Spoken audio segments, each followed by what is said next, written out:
And Thorpe's in front. He's beaten off the challenge of Rossolino. Rossolino can't go with him.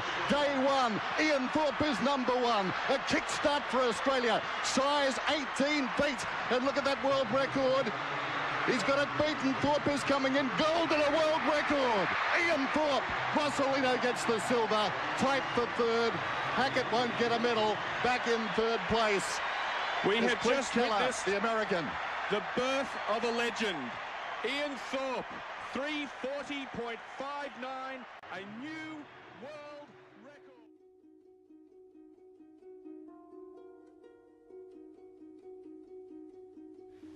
Sport.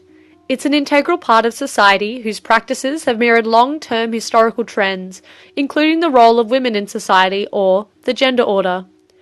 Australia has a strong history of perpetuating the gender order.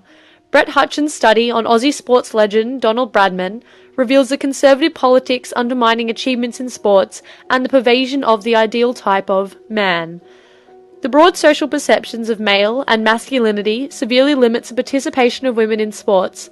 Rugby, for example, according to Brett Hutchins and Janine Makosa, encourages brutality as a quality of masculinity and the ideal man. Therefore, females are not encouraged to participate in these events. Furthermore, it is not just societal norms which encourage females to not play sports. It is also enforced by the government under the Sex Discrimination Act of 1984.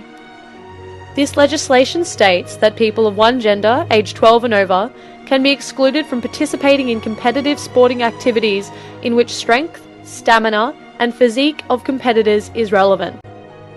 According to Elizabeth Broderick in her opinion article Women in Sport Hit the Grass Ceiling, women's sports are stereotyped as inferior and subordinate, in contrast to male-dominated sports.